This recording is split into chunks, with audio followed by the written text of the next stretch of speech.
Until recently, the official American policy of plausible deniability, distraction, and public dissuasion regarding UFOs was now more than 50 years old. This policy was supported by nearly all politicians, Pentagon officials and members of the media, regardless of their political or religious affiliation. The policy began to emerge in 1942 due to the increasing numbers of military encounters with UFOs during World War II. However, the policy didn't achieve its mandate until the year 1952, as dramatically growing numbers of UFO sightings worldwide were viewed by a range of responsible American leaders as the beginning of a possible alien invasion. In 1952, during the month of July, many of the world's newspapers reported that dozens of strange, spherical, glowing, unidentified aircraft were sighted by hundreds of eyewitnesses above the nation's capital. These objects had registered on radar as they flew over Washington, D.C., and F-94 jets were scrambled to intercept, but they were easily outmaneuvered by the UFOs. The UFOs reportedly were loitering in the area for many hours through the night on at least 2 occasions, and were able to appear and disappear mysteriously at will. There were very few photographic images taken of those events, but they are impressive. And yet, when those strange, glowing, unidentified aircraft returned again exactly 50 years later in July 2002, only a few media sources reported a brief but failed UFO intercept by F-16s. Most Americans had no idea that this was just the tip of the iceberg.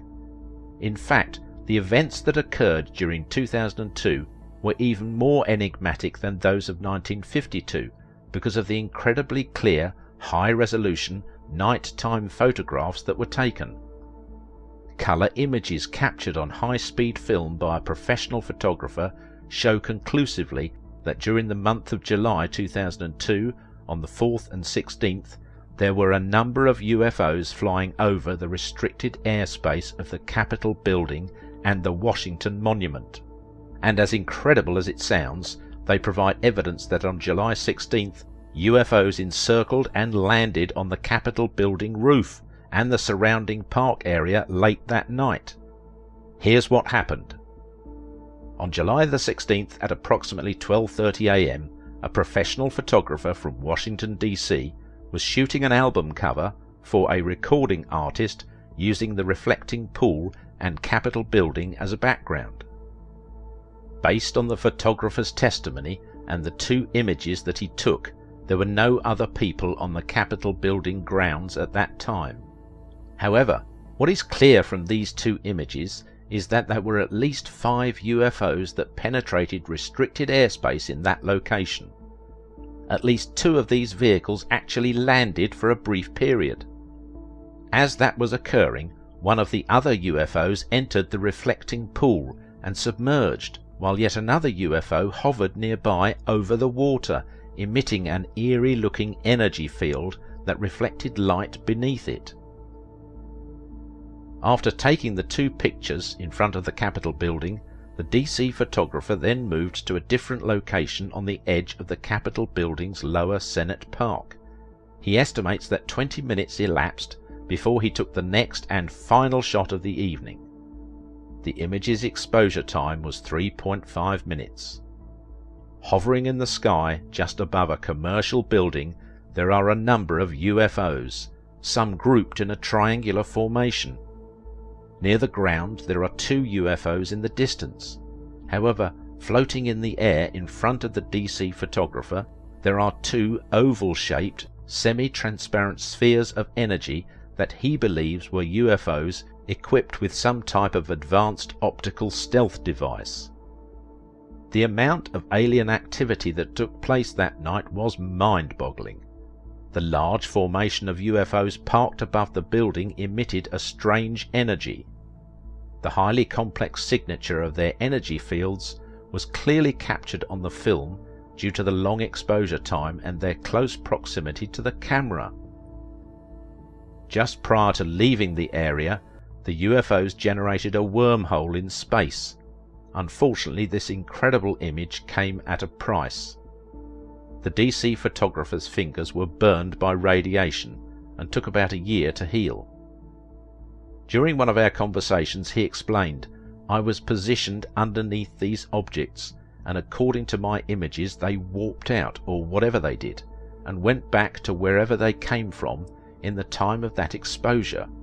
At that point there is an image that shows a center set of UFO formations in lateral and upward motions. I felt that I was caught in the thrust of something, like I was hit by a mist, but there wasn't any moisture. Soon after that I noticed I had very fine pinhole-sized burns in my fingernails, and my arms felt like they were charged with some kind of energy." More UFO sightings in 2002-3. Just 10 days later, on July 26, 2002, Fox News correspondent Shepard Smith reported, "The nighttime skies over the nation's capital came alive with blue and orange lights streaking across the sky. So say a lot of panicked people who called into a radio station. No joke here. American fighter jets in hot pursuit," NORAD, North American Aerospace Defense, confirmed to Fox News that 2 F-16s did scramble, but found nothing. It's fair to say, Shepard, that there are a lot more questions than answers at this point, but something strange was going on in the Maryland night sky. Here is what we know. At 1 a.m. the folks at NORAD saw something they couldn't identify in Maryland airspace, not far from the nation's capital, restricted airspace. The track it was taking caused them some concern, so they scrambled 2 DC Air National Guard jets to check things out. Now, DC Air National Guard confirms that 2 F-16s from the 113th Wing were vectored to intercept whatever it was that NORAD was worried about.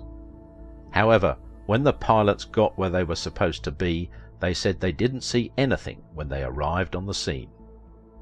NORAD would not provide details about the exact location, direction or speed of the object they were tracking. One witness told the radio station that the jets were right on its tail. As the thing would move, a jet was right behind it. An investigation is underway, but National Guard spokesman Captain Sheldon Smith said, "We don't have any information about funny lights." Shepard will continue to watch for this.